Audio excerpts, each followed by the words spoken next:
say, so is it Judy and Renee that's got those pictures? Probably. That's probably everybody has those. Judy's the one who got it. I think one of them was on Facebook. Probably. I think one was on there. Yeah.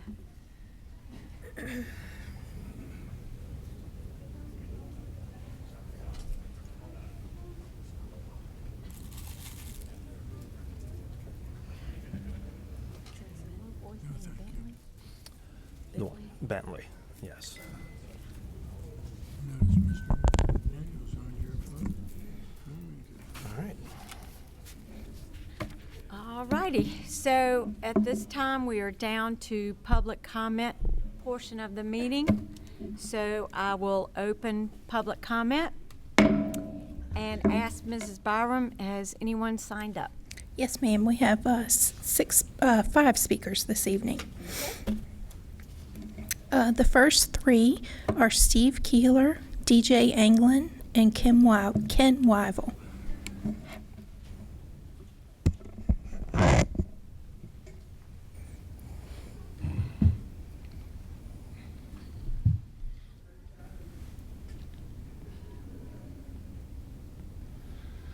Good evening, ladies and gentlemen of the board. Ladies and gentlemen, I heard rumors, so I went and I took a ride. I went down to our football facility to see what I could see. And you know what? The rumors were true. There's a huge blue tarp lashed to the fencing around the football field, and apparently it's there to keep folks from standing outside and watching the games through the fence. I went to see if the facility was ADA compliant also. I wanted to check to see if somebody disabled could come by and get a ticket and get up into the seats or the bleachers, and it looked like it would be difficult at best.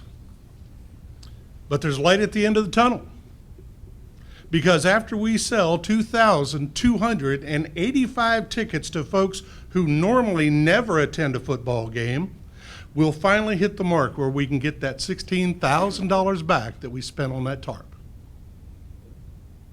Can anybody else see why an independent audit is due? It's not that unusual for school systems to do independent audits. While inter-county audits balance checkbooks, independent audits do much, much more. They examine financials and curriculum and teachers and staff. They look at the methods of instructions and the facilities used and the materials that we use. And recently, both Fairfax and Albemarle counties have recently done their audits. Fairfax had one for risk management of their special education system, which came out looking pretty rough. But Fairfax took the recommendations of the audit and moved forward. And Albemarle County did an overall audit of their K-5 schools at the same time. Audits are never required, but there's so many benefits to them. Using them for our schools is a good idea. We need to be constantly looking at ways to improve the school, and if we don't, our schools are going to fall behind. And if you need an example, in 2012, we were ranked 40th in the state. In 2022, we were ranked 80th in the state. There's a couple board members that will remember that time period as they were here. We must stop the waste. Like a $16,000 tarp. An independent audit can do just that. They can show us where we need better internal checks and controls so that we don't make mistakes like that. They can keep the school system safe from even having the appearance of improprieties that can be devastating to the trust of our citizenship. An independent audit always is very different because of the viewpoint that it has versus the internal audit. I'm going to have to stop it there, I know. I'll let it go.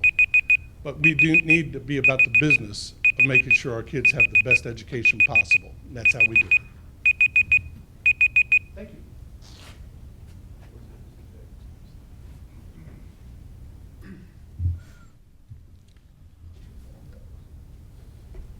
Good evening, ladies and gentlemen of the board. I'm here to talk about audits as well. I watched the video. of a request for an independent audit to be conducted. Should have been a simple request. Shouldn't have been hard at all. The request was, I'd like to go out and find somebody who potentially could do this to identify cost savings in our system that's not attached to the county or the school system. Somebody to come in and look at it from a completely different perspective. Here we have a new superintendent. I'm sure he would love to find some additional money to help fund some of the initiatives he wants to help see our students succeed. And we would certainly like to find money to help keep our teachers and keep them here. But instead, from 3 members of this board, what I heard was almost like you had something to hide. You automatically jumped up and started fighting against it.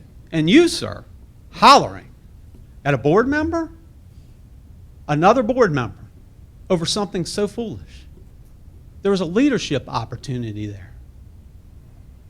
All you had to do was acknowledge that this was a possibility. And you know what? We need to think outside of the box. We need to start saving some money because times are going to get a lot tougher. And anybody who can't see that's got their head in the sand. We need to look at what we can do differently. We need to identify, is there a potential for cost savings? Some of you work in a state agency or have worked in state agencies. I have. And if you think there's not waste in government spending, then you've never dealt with a state budget, because it exists there every day. And it's tied up in red tape. And sometimes you just need somebody else to come in and make some recommendations. It doesn't mean you have to follow them. It doesn't mean you have to increase class sizes. And it certainly doesn't mean you have to get rid of teachers. I heard some of the most ridiculous things come from this board in that meeting that night. And I hope I never hear it again. I hope you can actually look at something from a perspective where we can actually start doing some things to make a difference, saving some money, making it better for the children in our schools, making it better for our teachers. I heard people talking about salary savings. Yes, if you have 10 vacancies, that's well over $1 million a year. I know it, you know it. But how we apply those funds, how are we applying those funds?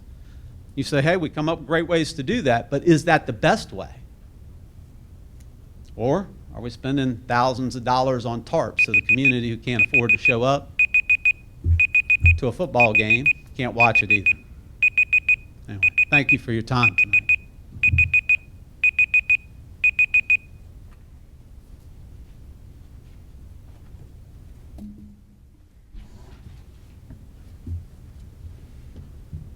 Members of the board, Dr. Hornick. Dr. Hornick, you've been selected to lead Orange County Public Schools, and I'm excited about this choice. Virginia has chosen to lower the standards of learning, yet one of the most impressive things you said when you made your initial tour of Orange County was that you were going to raise the bar. No one talks about raising the bar today. What a bold statement. Finally, I believe we have a leader. The question is, how does one go about raising the bar? The answer is simple. You do the hard things that are necessary to achieve your goal. This will be a continual challenge to you and your educators as you reinstate the idea of a return to basics in the classroom where teachers can teach, challenge students to learn and begin to raise the bar. Although the current challenges must be addressed and resolved, we must not overlook the importance of future opportunities as they present themselves to us. The need for skilled craftsmen is growing at a rapid pace in America. Why? Because as the older craftsmen are retiring, fewer younger people are filling the gaps. Think about your need at your own home for routine repairs and your ability to address them.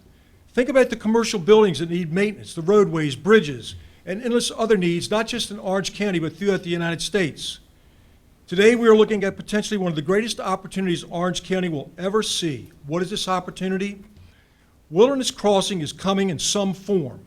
This is a proposed 30-year development plan presenting a generation of employment opportunities for those who want to live, work, and raise families in Orange County. The initial employment opportunities will be for skilled craftsmen. Where will these trained craftsmen come from?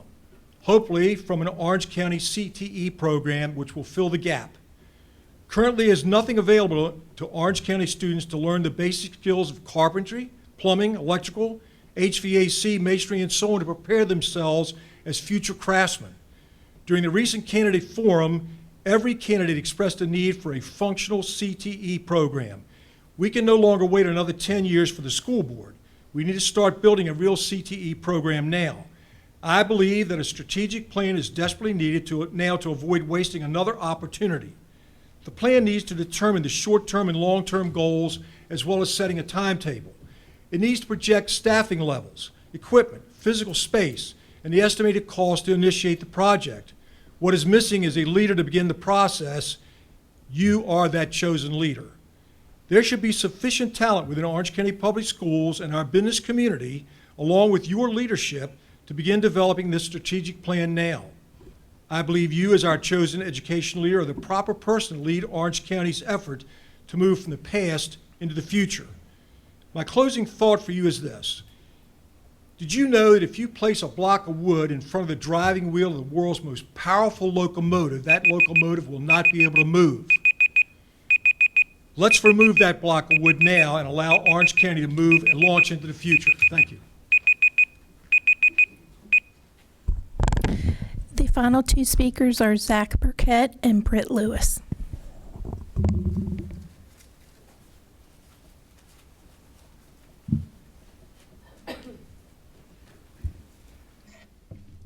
I'm Zach Burkett. A little over a decade ago, I was on the Board of Supervisors. The school board presented us with a budget.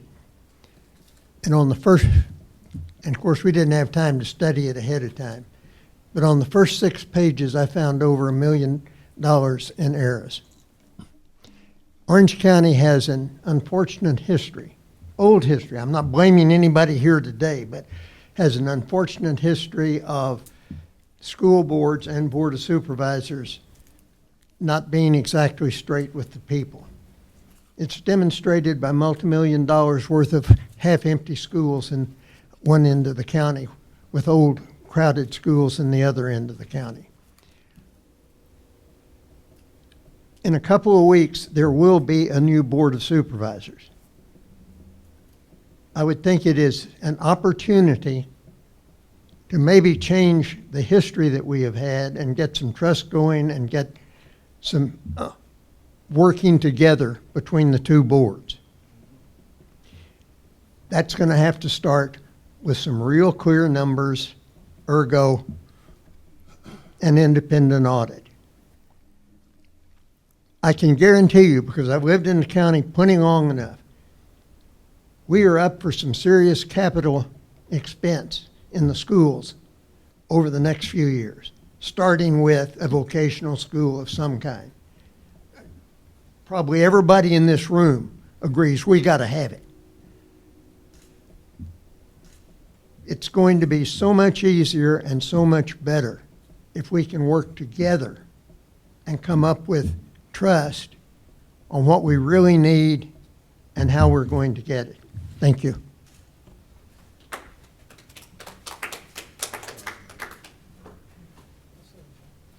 Hi, good evening. I'm Britt Lewis. I live in District 4.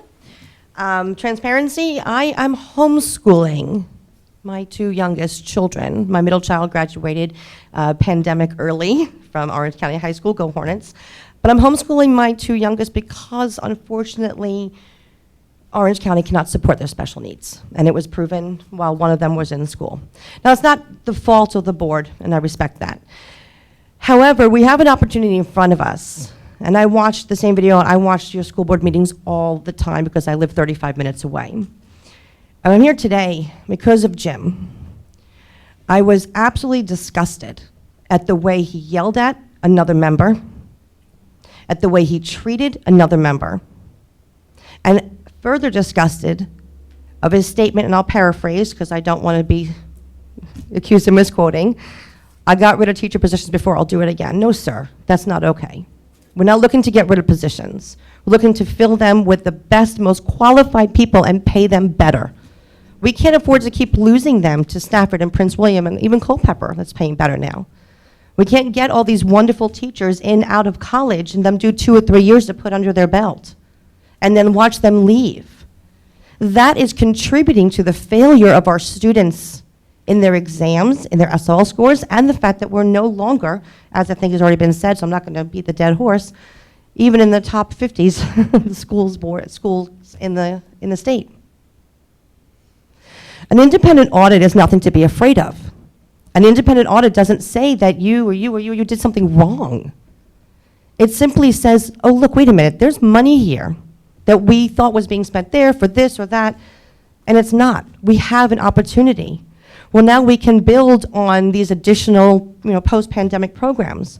We can build on special needs. I know you probably have all read the white paper that the Department of Education has put down, slamming special needs across the state of Virginia because we are all failing. All school boards are failing, and that includes this one. Unfortunately, it does. We're not giving the 100% that we need. Now, if we have the money, sure, that's great. Let's find it. Let's see what we can do. Maybe we truly believe that we're doing everything the way we should, but an independent auditor can say, wait a minute, stop for a second. This looks great. However, if we move in this direction, no additional money needed, you're going to have this result instead. How brilliant is that for the kids that we're putting out? That's amazing.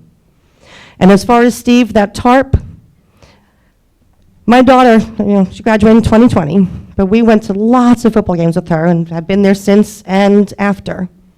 One of her friends' dads was handicapped, and it was very difficult for him to even get out of the car. But he wanted to support his son, who was playing football.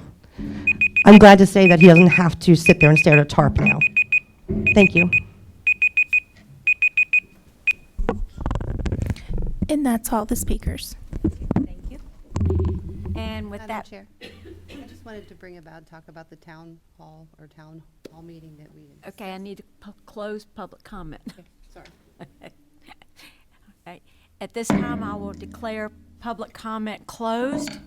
And so you don't want to wait for board I can wait, member that's fine. comments? It just kind of went along with that. Okay. That's Oh, okay. Yeah, so I can wait, that's fine. All right. And then next on the agenda as presented is Dr. Hornet. Okay, thank you, Madam Chair, members of the board. We'll start this evening, letter B, consideration of revisions to proposed policy JBB. And those revisions from the past meeting were brought forward and now in front of you for your consideration.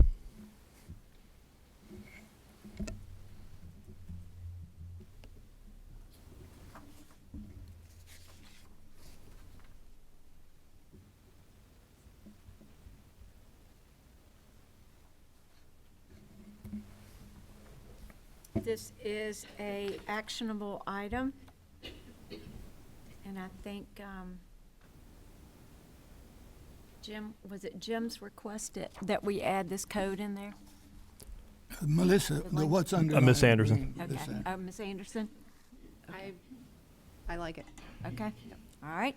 Can I have a motion to accept it then? I move to approve the draft JBB policy, parent guardian involvement and notification as revised. Okay, can I have a second? Second. All in favor by saying aye? Aye. Aye. Thank you.